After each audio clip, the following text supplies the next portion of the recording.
Good morning, everybody, and a very warm welcome to today's event, Rethinking Leadership Through a Gender Lens, New Ways of Working Resulting from COVID. Such an important topic, and we are going to have some amazing insights shared today, some new research. I'm really looking forward to hearing it. My name is Helena Morrissey, and I'm proud to be a member of the Advisory Council on the Global Institute for Women's Leadership, and I'm delighted to introduce today Joy Burnford, who is a business leader. She's an entrepreneur, she's a mentor, she's an amazing support for lots of women. Her leadership development company has got the fabulous title, the name My Confidence Matters. And she and her team spend a lot of time encouraging and supporting women so that they do build their confidence and can therefore transform their careers. So without further ado, I'm going to hand over to you, Joy, to present the research. Thank you. Fantastic. Thank you so much, Helena. I'm just going to put my share my screen, if you don't mind, and I'll put my slides up. This works. There we go. Hopefully you can all see that. Perfect. Wonderful. Thank you so much, Helena, for that wonderful introduction and for supporting us today. It's a real honour to have you chairing the session. And I do remember, it only seems like yesterday we were sitting in your office. It was 2 years ago, I think, and we were sitting chatting about breaking gender stereotypes. And I remember you telling me that you'd asked your son what he wanted to be when he grew up. And you said that he wanted to stay at home like dad, which I thought was such a wonderful thing and shows how important role models are in this gender debate, both at work and at home. So as Helen said, I'm Joy Burnford. I'm the founder and director of My Confidence Matters. We are a leadership development company and we champion gender equality. And we aim to put confidence at the heart of every organisation. And I'm personally very passionate about female leadership. And you may have read I contribute to Forbes on a regular basis on women and confidence. And you may have come across me through that as well. So today I'm going to talk you through the top findings from the research, Rethinking Leadership Through a Gender Lens. So in March this year, our working lives changed overnight and remote working became the norm for many of us, me included.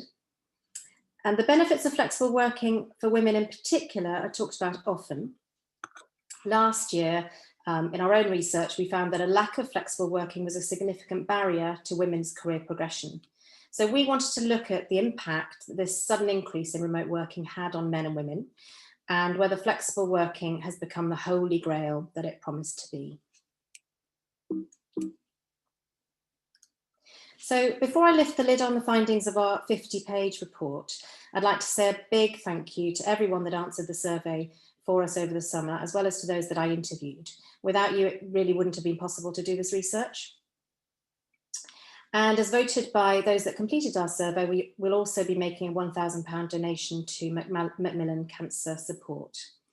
I'd also like to take this moment to thank Rubica and People Management for partnering with us, and to Professor Rosie Campbell and Rebecca at the Global Institute for Women's Leadership, because without you, we wouldn't be hosting this event today. And it's wonderful that over, I think it's about 850 people registered today, just showing how important this topic is. So by the end of today's session, I really hope that you'll feel inspired to take action, to move your organisation one step closer to a more gender balanced workplace.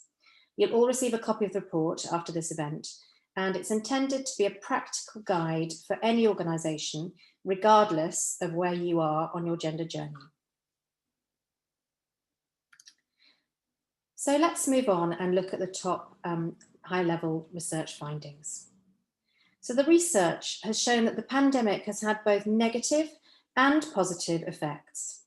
For some, it has been really disabling from a work and well-being perspective, but this has been counterbalanced by a sharp increase in management empathy. This is really wonderful news and something that we'd love to see organisations focus on and develop in the future. So our report points to these three key findings. During lockdown, more women than men reported a negative impact on job satisfaction and sense of feeling valued. Employers' scope of responsibility has broadened to include wider lives of employees. And caring, nurturing and empathy, as I said, in leaders has increased dramatically. So looking at the first finding in a little bit more detail, our research showed that just over a third of women said that job satisfaction had decreased compared to just under a quarter of men. And just under a quarter of women said that their sense of feeling valued at work decreased compared to 16% of men. And for some women, remote working has been really, really hard as they continue to shoulder the burden of unpaid care, and these work-life boundaries have become increasingly blurred. In fact, on the BBC website this morning, don't know whether you've seen it, but there was a report by UN Women that says that the pandemic could wipe out 25 years of increasing gender equality because of women doing more domestic chores. We do know that many men have picked up the mantle of childcare and homeschooling too, but our research has shown that the drop in job satisfaction whilst juggling everything else has been more pronounced for women. In this section of our report, we also look at how and where employees want to work, the biggest workplace challenges faced by employees, and how the pandemic has impacted on professional development. So the second key finding points to employers' scope of responsibility has broadened to include wider lives of employees. As a result of working remotely, organisations now have a greater insight into their employees' wider lives, not least being able to see into each other's houses on Zoom calls like we are today. When we asked our respondents what their biggest personal challenge was during lockdown, nearly half cited a health and wellbeing issue. And in terms of the biggest workplace challenge, a fifth said it was a lack of connection with colleagues. What I also personally found interesting was that 17% of men felt they hadn't had a significant workplace challenge in this time, compared to just 9% of women. We also look in more detail at the personal and family challenges faced by employees and how organisations have demonstrated support around wellbeing. We have certainly found that more remote working the environment, the more support is needed, which leads us nicely into our third finding, which is about caring, nurturing and empathy in leaders, which has increased dramatically. Our research shows that whopping 92% of employees who felt there had been a change in their manager's leadership style said the level of understanding and empathy had increased. And this is really wonderful news, and something of a silver lining to the pandemic, that the value placed on these leadership behaviours has increased. And I'd really love to see this become part of every organisation's DNA in the future. This will not only impact on employee wellbeing, but our research has shown that this can also have a big impact on productivity and commercial success. This part of our report also looks at how organisations have been supportive in helping employees manage caring responsibilities, and how organisations are how open organisations are to flexible working in the future. So looking to the future, we outline nearly 60 practical recommendations for leaders across 5 different themes. We understand that you may not be able to implement all of these, so we've picked out 5 must-do actions to help you. And once you've read the report, I'd really like to ask every one of you to commit to at least one of these 5 actions. And please do keep us posted on anything you do and what you achieve as a result. And please do help us to ensure we don't slide back into old habits in the future. For me, Sonia Astor, one of today's panellists and a long-standing client, neatly summed this up for me when I interviewed her for the research. So today, more than ever, those at the top of organisations need to sharpen their focus on diversity and inclusion as they look to recover from the pandemic. We want to do our part in helping organisations achieve this. And so if you'd like our support in 2021, I'd love to hear from you. So this concludes my whistle-stop tour of the research. And I'd like to now hand back over to Helena for the panel Q&A. And a big thank you from me as well to all of the panellists for joining us today and for your insights that you contributed to the report. Thank you. Well, Thank you so much, Joy, for sharing those highlights. I can commend everybody to the whole report. There's a lot of substance in there. I'm going to turn shortly to the panel. We have an amazing lineup today of different people with different perspectives, and I'm going to ask each of them what stands out to them from the research. But first of all, I get to say what I think, and also perhaps to ask a question of you, Joy. For me, what stands out is this 92%. Whopping great number, really, isn't it? It's so heartening that 92% of people report an increase in empathy and nurturing and understanding from their manager or their employer. I mean, I just think, when we look at all of the tragic consequences of coronavirus, the fact that we may have seen a once-off leap forward in human empathy and understanding in a workplace situation, I think is something to be celebrated. Were you surprised by that? I think from having conversations with people, it seems to have been a theme that's come up a lot. People feeling that their organisations are being much more empathetic. So I guess if you'd asked me to predict what we would have found from the research, I probably wouldn't have come up with that, actually. But having had those conversations, and it's something actually that we as an organisation we do with our Coaching for Modern Leadership program. It's one of the traits that we really focus on. So it was really heartening for us as well to see that was something coming up, because it's not just important for women, it's important for men, and it's important for all of us to be taking this to be showing this leadership style, because we've seen how much it can impact on organisations.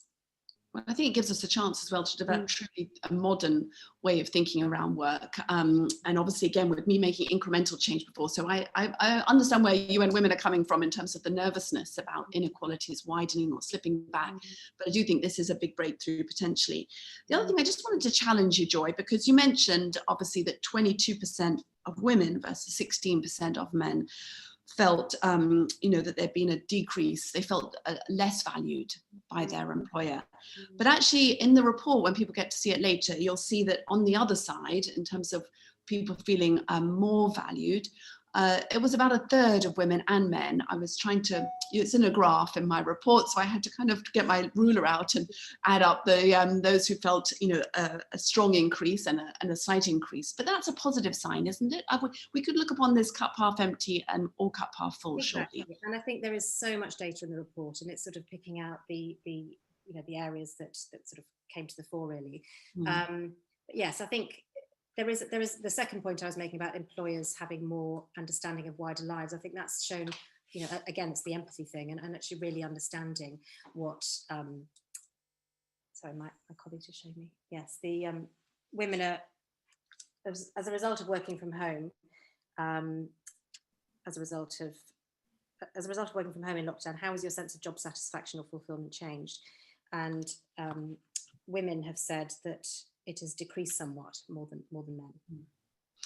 Yes, I'd say some of them felt that, and there was more. I suppose what's interesting is a lot of this feedback is quite similar for men and women, isn't it? Some of the other categories are quite similar. So I think, again, this might help us on the journey to gender equality, because it shows as well that we have quite similar experiences and often just want to be managed better. Let's turn to our panel. Sorry. As well, it's not looking necessarily at men and women as well. It's looking at everybody's individual needs, and that sort of personalisation piece, I think, for me is really critical for the future. So it's not just saying men and women; it's actually looking at everybody's individual needs as we go forwards. And if everyone emerges treating each other more like human beings at work, that would be a jolly good thing, I think. Let's turn to our panel now. I'm going to introduce them one by one and ask them a question. And please do keep your questions coming. I see we've got some already coming through. We're going to spend most of our session today answering your questions. So please do send us any that you'd like us to answer. First of all, I'd like to turn to Caroline Gosling, who's Director of Culture and Engagement at Rubica, who partnered with My Confidence Matters, as you've already heard, on this research. Before becoming a director at Rubica, Caroline held senior leadership positions at both GlaxoSmithKline and Virgo Health. She has 2 young boys, that might resonate with others in terms of the challenges there, and has, like most of us, been working and managing family life. Now, this is the bit that I'm afraid boggled my mind a little bit, including moving house over the months. So that must have presented its own challenges, Caroline. But anyway, what stood out for you from this research? Yeah, absolutely. And yes, it was mind-boggling, the experience, I have to say. But we survived. I think what really stood out is what everybody's talked about already, which is this 92%. And it stood out because it gave me such great feelings of hope. And we spend a lot of time mired in all the problems and the things that need fixing. And it was great to see such a beacon of hope standing out like that. And at the same time, I think the other thing that stood out for me is the risk potentially in conflating the COVID experience with true flexibility. And, you know, COVID is a situation that has given us the opportunity to learn lots of things. And we should also, I think, bear in mind that it's an enforced flexibility and it's not flexibility in the true sense. So essentially, we've all been forced to work from home, or those of us in jobs that allowed that.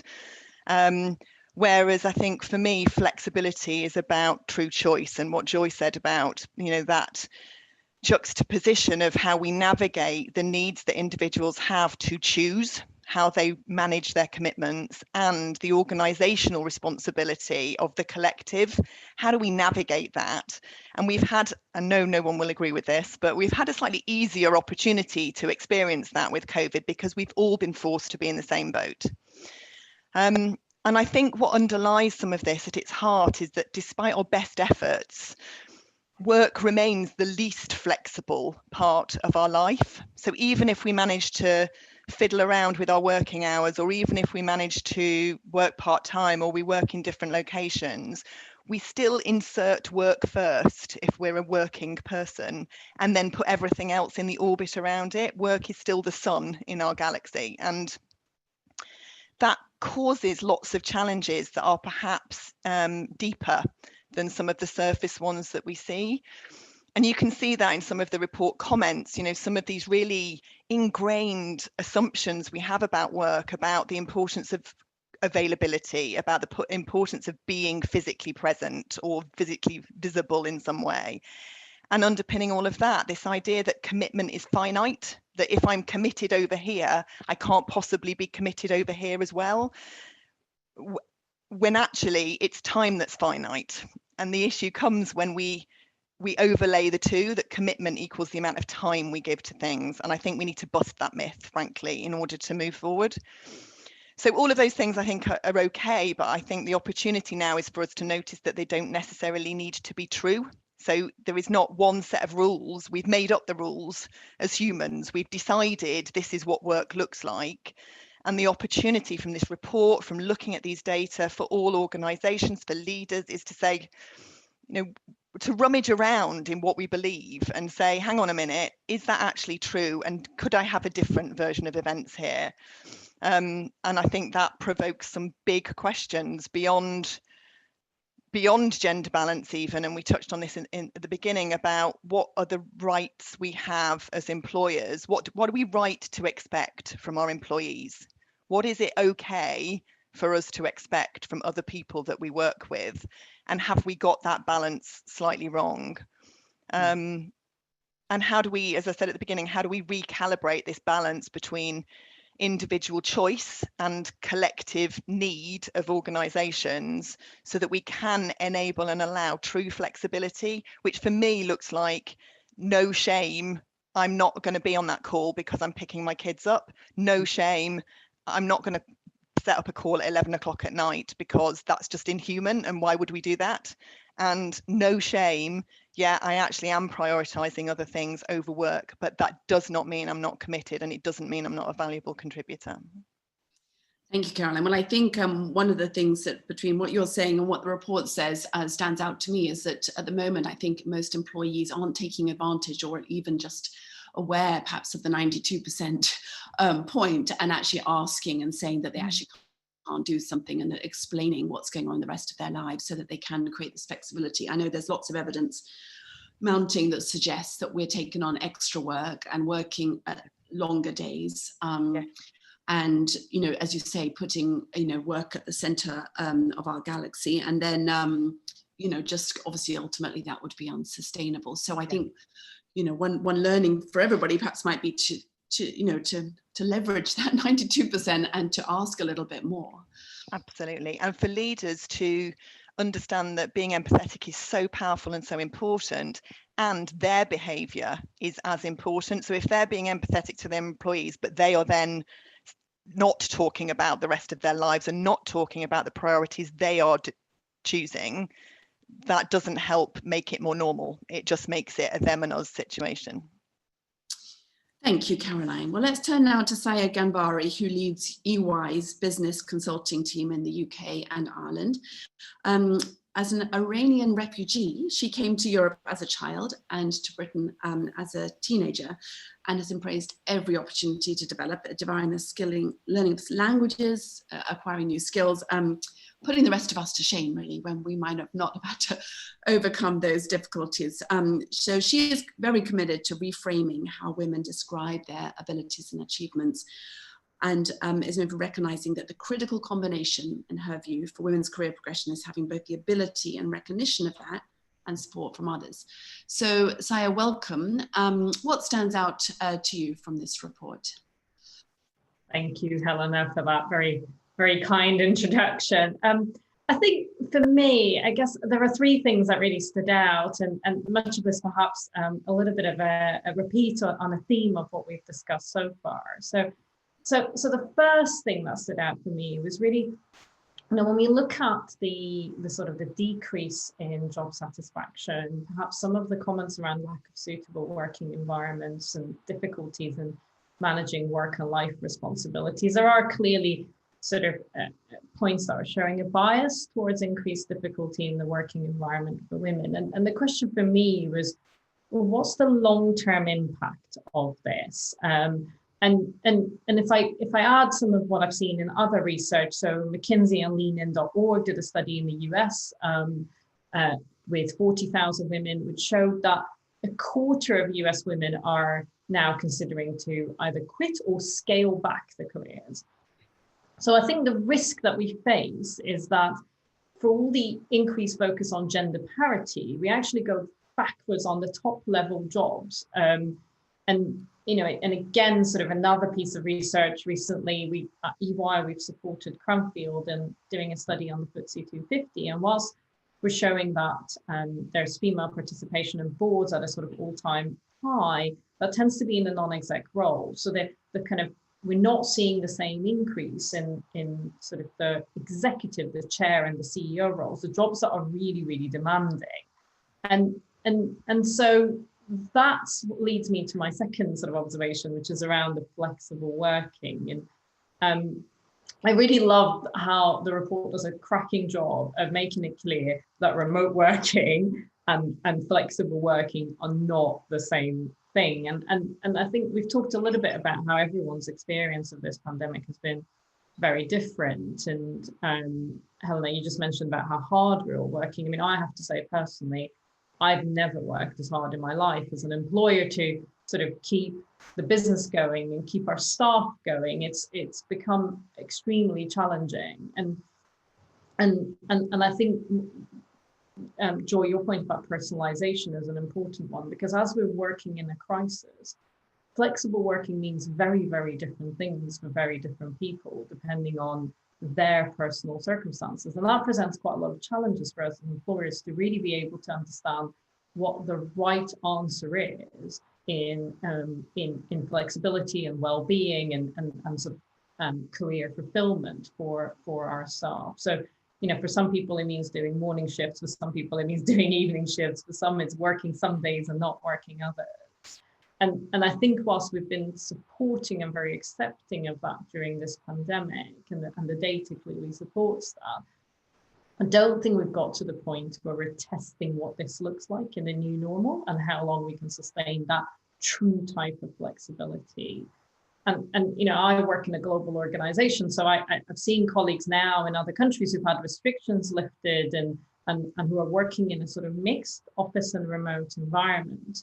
And I think the early learning is that it's actually a lot more challenging than we are in universal remote work, in that the potential gender implications therefore are not actually just now, but really over the next few years as employers and employees are looking to see what the new normal is.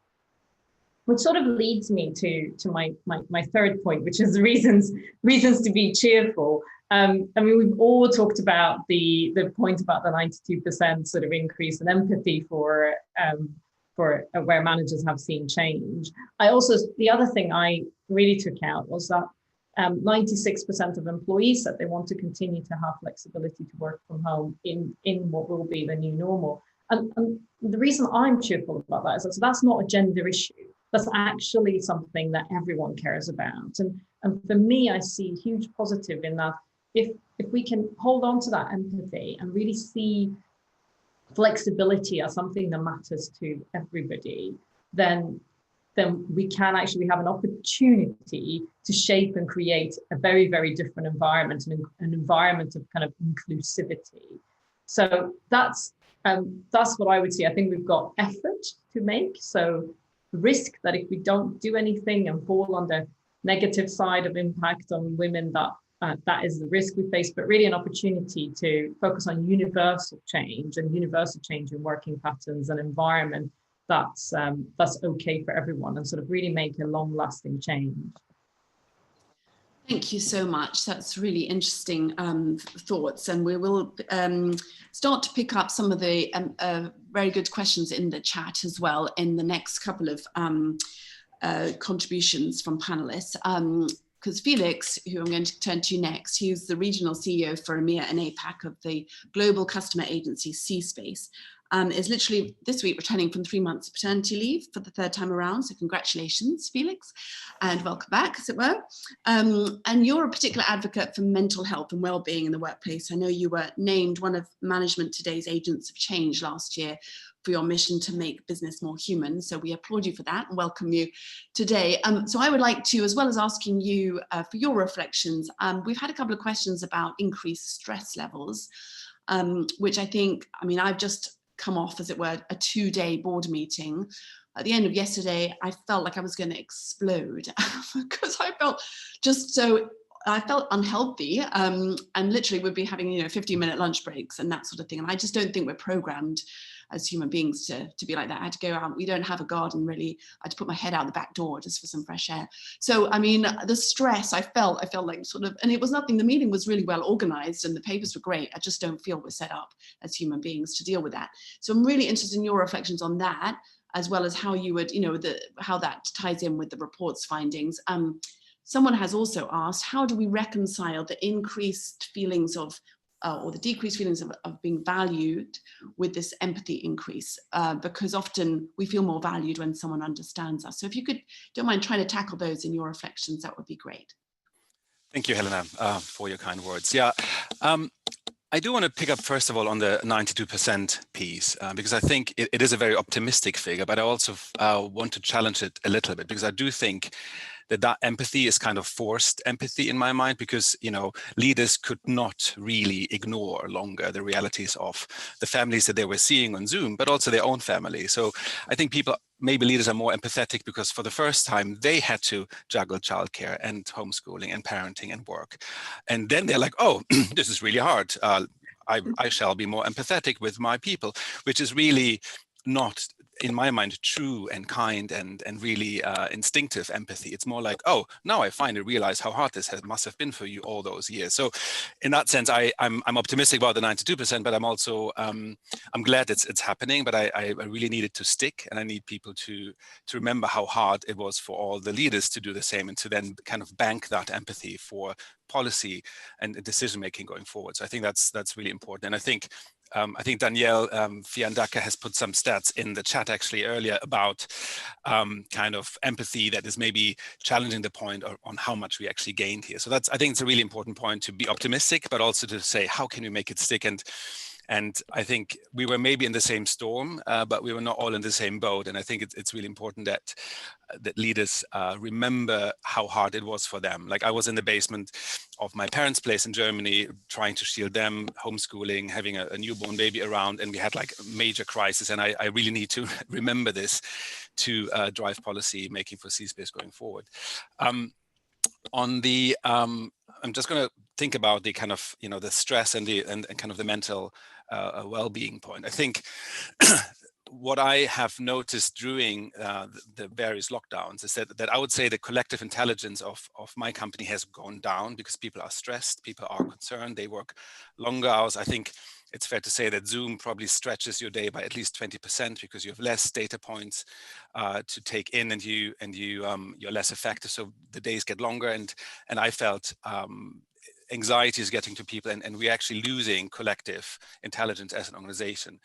The things that we have tried to do to address some of this are various. Like, first of all, we have made about 10 therapists available for anyone who needed to speak to someone. So we just said, okay, if you need 4 sessions, no questions asked, we'll just kind of pair you up with someone, we'll pay for it, and you can speak to someone over Zoom, ironically, to kind of have a professional someone to speak to that is not your manager, not your family, not your spouse, not your colleague, but someone who can professionally deal with some of the things you're going through. And we had a very good take up on that, despite the taboo around therapy and mental health.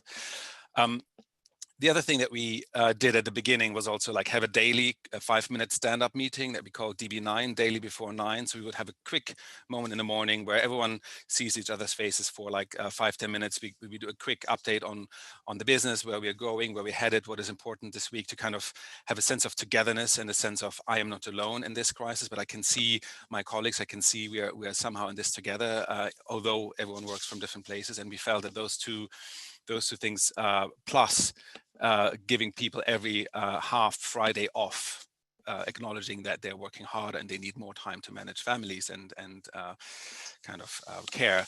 Those were the things that helped in our case. But it's really going for a long time now, and I think we are running out of road in terms of patience and in terms of people's power. So we need to come up with new ideas and new formats to de-stress folks, because it's wearing thin. And while the schools are open in the UK, which is amazing and good for my mental health, I can see kind of white knuckle effect with people, and they're running out of steam.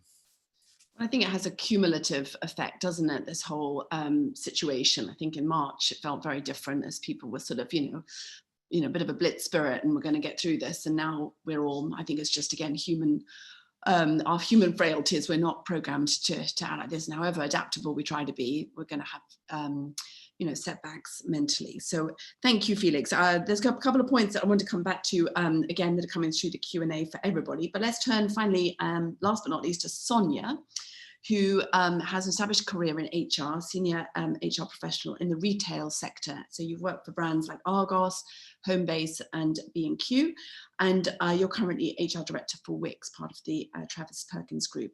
You're also the mother of 2 boys, and obviously, therefore, you know very well the juggle between home and work life, and particularly now that they all sort of blur.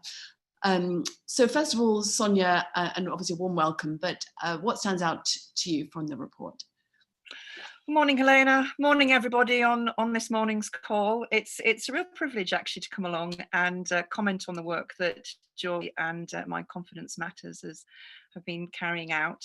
And we've worked actually with Joy for a little while, and actually part of that pioneering a development program for not just women but men in our workplace, but very much focused around the sort of the themes that are relevant, I think, in this sort of gender debate, or this gender balance debate. Do you know that there's a couple of things that really stand out to me, and interestingly, in my business, it's an interesting dynamic, because about 80% of our employees actually aren't working from home. They're going into stores every day and serving customers, but we have a sizable population that have been forced to work from home over the last few months. I would like to pick up on this empathy point and the 92%, because it's such a big number, isn't it? And you kind of, when you read the report, you think, wow, that's massive. Personally, I don't believe that will sort of maintain, because I think it's such a big number and such a big leap. And to the point that Felix was making, I think it's probably a reflection of a moment in time.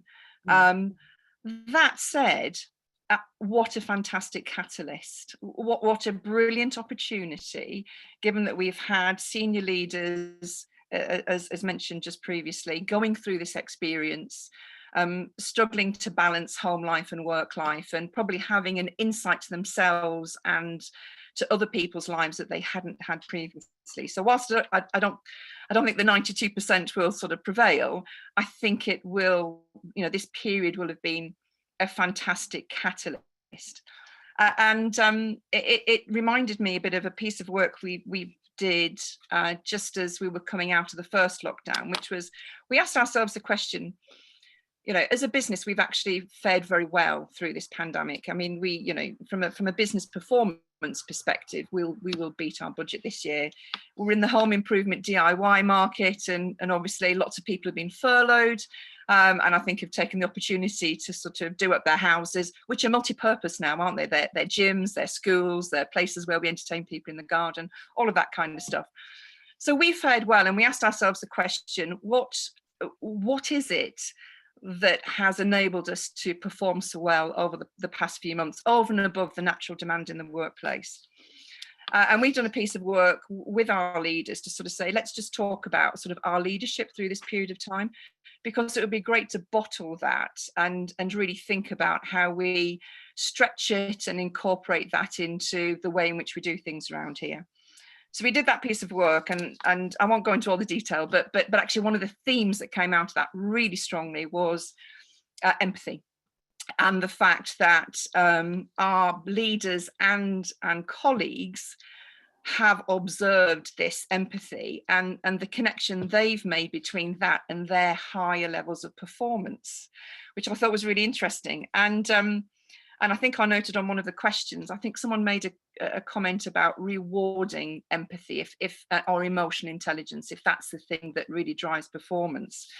And actually, we're going through that process now of embedding those sorts of behaviours into our, I'll call it a leadership model.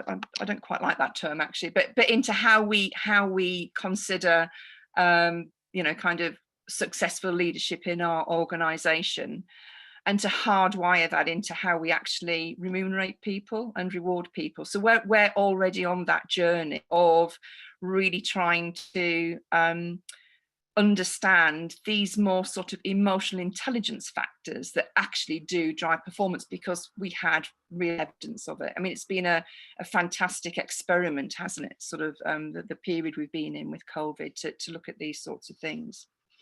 So that was kind of one observation, I guess, that, kind of the importance of empathy and how you really hardwire that into your business, and how we start to make different decisions, I think, around who we recruit, who we promote, and ensuring that actually these qualities are really sort of centre and present in the choices that we're making, because I think that's what gives you your longevity in your business and the ability for that business to continue to perform.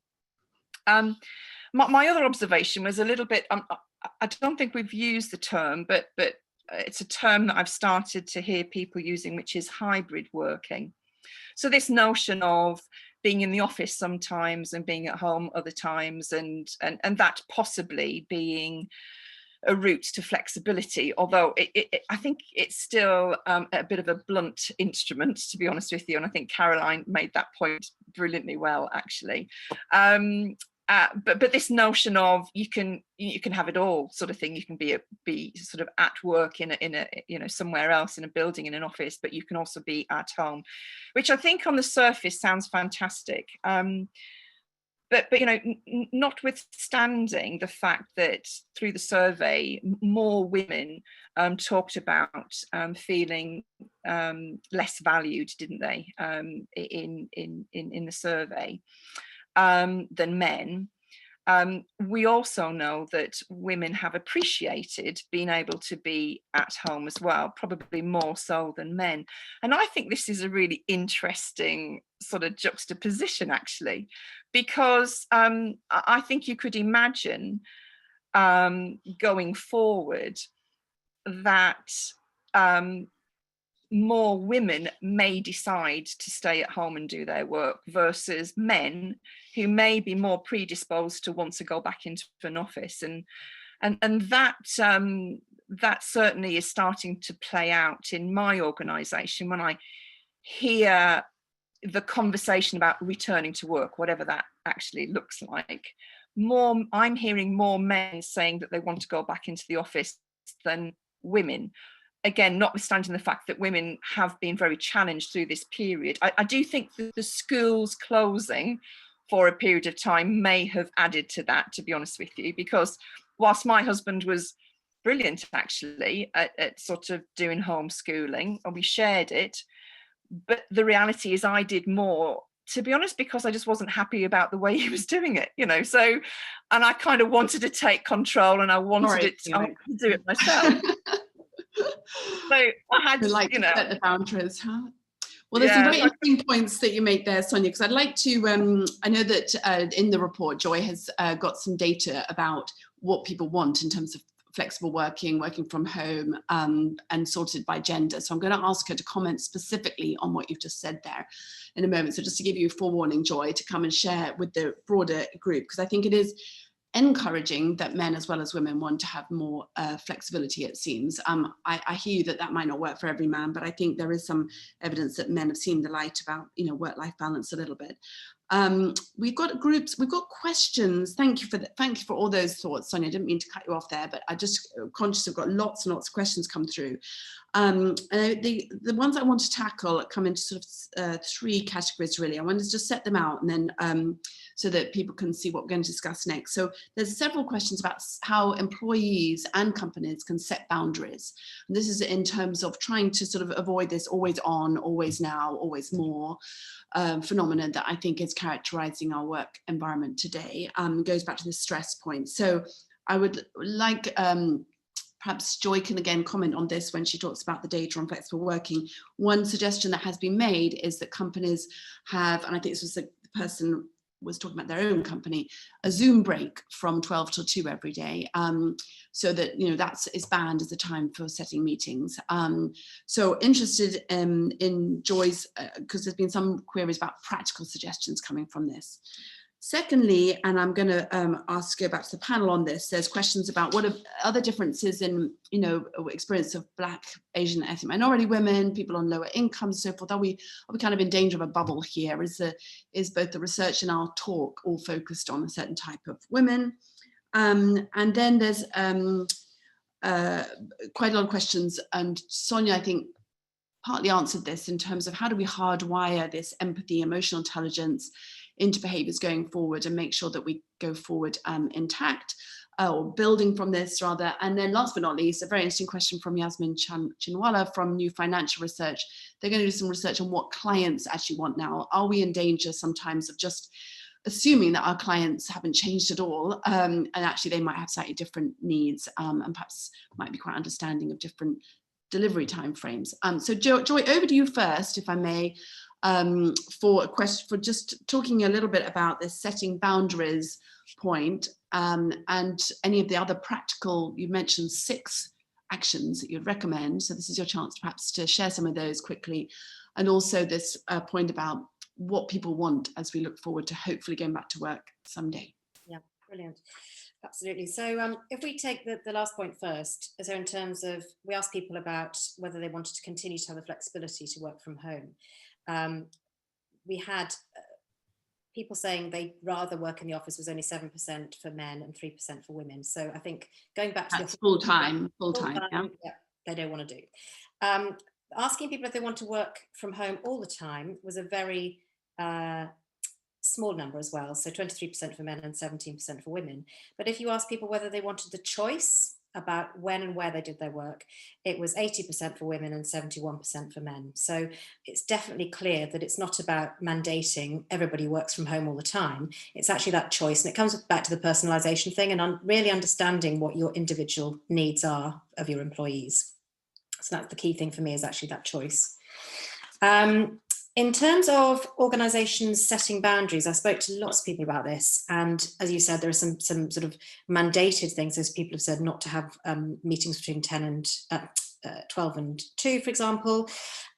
Also, we talked to people who were talking about thinking about meeting length and stuff, if you're doing calls on Zoom, for example, amend guidelines about meetings. So it's not necessarily an hour's meeting.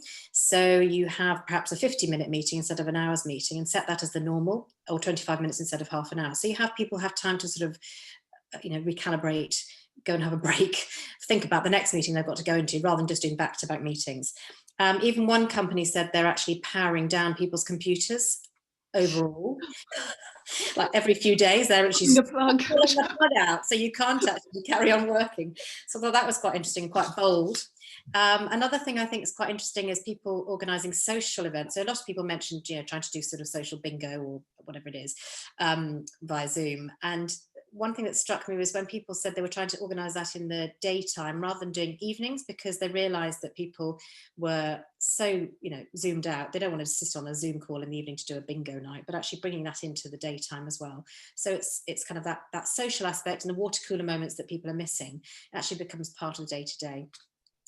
And also I think it's about making sure you have that connection with people at the beginning of Zoom calls as well. So you don't just go straight into the agenda point. And some people were talking about, I think it might have been you, Sire, actually, was talking about sort of non-agended meetings. So you just have some meetings where it's just a sort of chat, and that's okay. And it's not that, you have to continue. And I think I've heard, on the flip side, I've heard some very horrific stories of organisations that are literally working 8 in the morning till 7, 8 at night, people not stopping for a break at lunchtime, and this is like leaders of organisations doing this. And I've challenged them, saying, why are you doing this? Because you're the ones who are setting this precedent. You need to stop. You need to show that it's necessary to stop for a break and go for a run, or have lunch, even stop for a cup of tea, and just don't keep doing it. It's got to be role modeled from the top.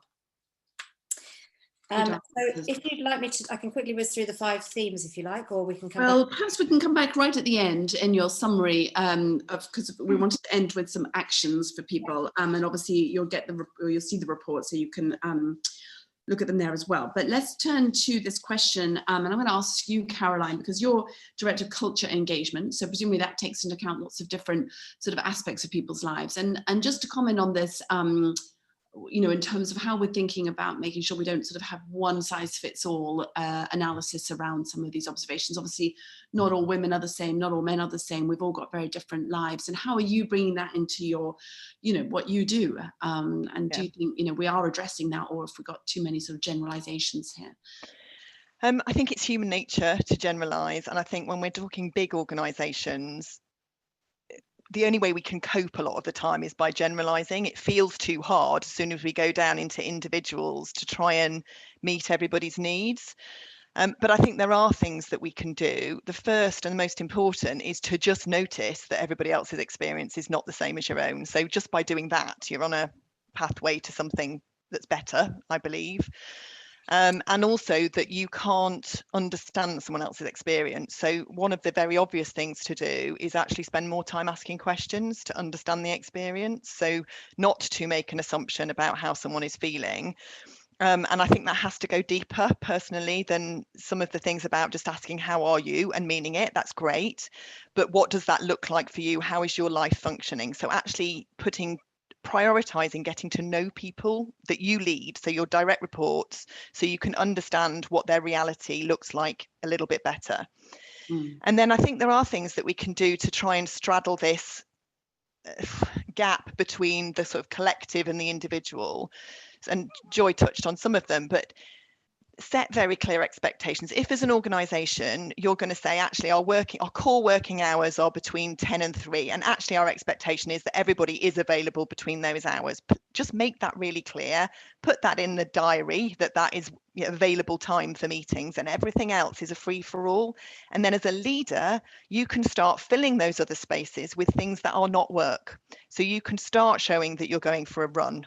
I mean, that would be a brave thing, it would feel like, and that tells us how uncomfortable it is, that it feels brave to put in your diary, I'm running at this time, or I am not just having it as an invisible blocked out chunk of time. So starting to signal very overtly that things that are not work are okay as long as the work is moving forward, I think is really important. And then you can start to move towards saying to people, actually, we're all going to make our diaries visible, and we're going to start to look for times that work for everybody. So again, rather than saying team meetings are on a Monday morning at this time and everybody makes sure they can go, whether you have got childcare commitments or what have you going on, instead you can start saying, actually, we've got visibility of what's going on for people in our diaries. It looks like Wednesday lunchtime feels like the best time for us all to have a team meeting, and that's when we can do it best. So there's something about the mindset shift from we do it to make it work for the organization and you guys fit in, to how can we make this best work for the most of us most of the time. It's never going to be perfect because it's just impossible. Challenging my own assumptions there. Maybe it is possible and someone will show me that that's not true. But I do think we need to stop thinking that the way we've always done things is the way we now have to do things, but with a bit more flexibility in remote working, and instead say, throw it all up. If we were going to redesign work that in a way that was human, to Felix's point, that did mean that we could all live our lives with equal emphasis across work and the other things, what would that look like? And let's design that. And I know companies are doing it. Patagonia is doing it. Loads of other companies are doing it. It's about busting the assumption that we have to fill the working day with work. Great, thank you so much, Caroline. Let's turn to you, Felix, for this question about what clients want, because again, as perhaps following on from Caroline's point, we seem to be most comfortable with sort of making incremental change around things. We've obviously had a big shock to the system. It's meant we've had to adapt how we work, but it still strikes me that people are assuming that clients expect things to be, they haven't really gone back to that side of the balance sheet, as it were, and said, well, what do clients expect in this environment? Your whole company, C-Space, is, it says agents of customers inside companies. So share some thinking on that, please. Yeah, I think it's a really good question to bring into this, because in the end, a lot of the commercial reality will be tied to the people who buy our services and how they act. I think I see two different kind of movements. On the one hand, I see clients, for example, like Ella's Kitchen, like a baby food producer, who are a B Corp company and who are saying to us, when will you become a B Corp? Because at some point we are not going to work with you, and we're not going to have you provide our insights and our consumer work if you're not on the same journey. And we can help you get there, but please be on the journey. So we have some clients who really push us, rightly so, to be more progressive, and we are following. And we have also other clients who say, well, if you don't turn up to the pitch, your call, but if you want to be remote, fine, but be aware that the other two agencies are coming in person. So up to you to decide. So I think we see both sides of the spectrum: clients who want to go back, who are tired by this work, who can't wait to be back in the office full time and want to get cracking, and others who have seen the light and who are pushing us to move forward. So I think it's really about values and what we believe in as leaders, and then build a business around that, rather than kind of being always pushed around by what clients would like to see. I just want to make one final point. I do think that the idea of shared experience that we've seen in COVID is really powerful for change. And I do also believe the only way for a better equality in the workplace is for more men to take parental leave, and for more men to work and be at home full-time, 3 months, 4 months, 6 months, however long, to really run the ship at home. And only that will build empathy. Only that will create role models for other men to do the same, and to not think, oh, it's lower value work or it's a waste of time. Only if you do it will you realize how profound this is. And I think if we increase the number of men who take parental leave, we are on the right track, and we can reverse some of the negative trends that COVID has impacted. Well, we applaud you for that, Felix, and I think you're completely right. We can't get equality at work unless we have equality at home, and so thank you for emphasizing that. Now, I'm conscious that we have 7 minutes left, and I want to have everyone have a chance to say their one action that they would like to, that they think is most important for companies, and I think we could say also for individuals going forward. So I'm going to start with you, Joy, if you can keep them brief so that everyone gets a chance, but to summarize the 5 actions that you have as your recommendations in the report, and then we'll turn to each of the panelists, starting obviously with Saya and Sonia, who haven't contributed to the questions. So over to you, Joy. No problem. I think actually what I'd like to suggest is you go and read the report and look at those 5 key actions, because it's going to take too long to go through them all in detail. But I think the main thing you can highlight one then, if you. One of them I'd like to really talk about is that not going into a 2-track system when we return to work, and really looking at the gender splits and who's returning to the office and who is choosing to work remotely, and look at that and examine who is doing what. Because I think if we do that, we are a long way down the line in helping to sort of rectify some of these situations. That's the biggest one for me, is, you know, just watch out for that 2-track system when people go back to work. Very important point. Thank you. So Saya, if you can touch on the question around how do we make sure leaders don't just say they feel more empathetic, but actually, you know, we behave in that way. Someone has shared the masculinity at work, I think it was, report that said 62% of respondents said that they felt empathy was important, but only 16%, I think it was, felt it was rewarded. Sonia shared that they've hired that at Travis Perkins, but perhaps you could just weave that in as well as to what one action point do you want people to take away? Yeah, and I think, you know, for me, and I know what I will ask for is something that's a little bit more complex, but I'll be a little bit challenging about some of the rules around, you know, sort of no meetings between 12 and 2 and so on and so forth, because the reality is that one of the things that we've learned is that people have very, very different needs. And you know what, if you're working kind of 7 to 2 and then not working for the rest of the afternoon, the kind of shut off between 12 and 2 is not very helpful. So and so I know that's a bit challenging, but actually my one action is all about really empathy in action. And I think that's perhaps linking it to the point you just made, Helena, about, you know, what does empathy actually mean from what can leaders do? It is that recognition of very, very different needs for very, very different people. And in terms of, you know, whether it's rewarded or not, I think it is incumbent upon all of us to maintain sort of that focus beyond this pandemic. I think we focus so much, and I think that's the point, Joy, you're making in a way about twin track system and so on. For me, this is about the next 3 years. It's not really about today. It's about the next 3, 5, 10 years. And actually, I think it is incumbent on all of us to maintain what we've learned now in going in sort of to the world that will come, not the sort of temporary world that we live in today. Great point, thank you. Sonia, I'm going to ask you, as well as for your main action point that you'd like to people to remember, I just want you to comment as well on the idea that, you know, obviously HR, your profession, is often regarded as, you know, sort of it's responsible for the people stuff, but clearly this is everybody's responsibility. And how do you see HR sort of fitting in and facilitating some of these changes? Sure. Well, on the first point, in terms of action, what I'd really like people to think about is, and to remember, is that flexibility is a choice.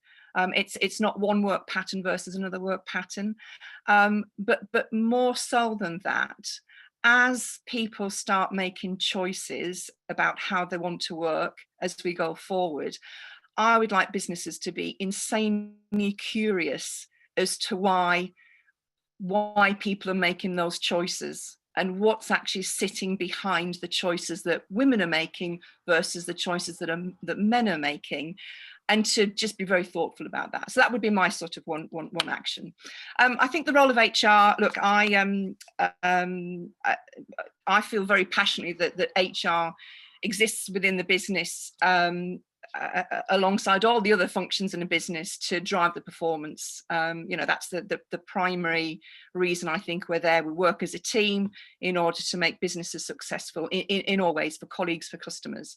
I think the role of HR has changed anyway, and there's massive debate over that over the last few years. But essentially, I think it's about facilitating, it's about being the conscience, it's about being well informed, and being able to bring some of that thinking into the workplace, into the discussions, and truly sort of working with colleagues and managers and leaders to help them do the things that they want to do, to enable them to be able to achieve the things that they want to achieve. So I don't think we're the flexibility police or anything like that. I think we exist to be informed, to stimulate, to support, and actually to hold people to account as well, to hold that mirror up in the organisation. Fantastic. 30 seconds from you, Caroline. One action. In all the discussions about what next and what the new normal is, for organisations to really notice what's driving their decisions about what's possible, and that the rules are made up. So really be aware that anything's possible, and COVID's shown us that, really. and for leaders to role model, tell people, talk about the choices you're making, talk about the trade-offs you're making, show that it's normal to care about things that are not work. Great. And finally, Felix. Well, unless you think you said it with the men. I have said it before. Thank you. Great. Well, it gives me 30 seconds then to thank everybody for listening today, to thank Joy and her team for this really thought-provoking and interesting research, to thank our wonderful panelists. There are a lot of questions that have been tangentially answered or not quite answered. The wonderful Rebecca Brown, who is the events officer for the Institute, will be following up and making sure that we've answered online or by email if we haven't answered them today.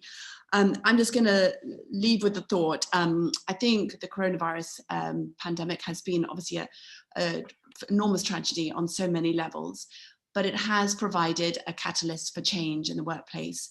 We can choose whether it takes us backwards for gender equality or whether it takes us forwards. And so I want everyone who's listening, if you don't mind, to think, what is your COVID legacy? What are you going to do to help make sure that we move forwards? Thank you so much for today. Thank you.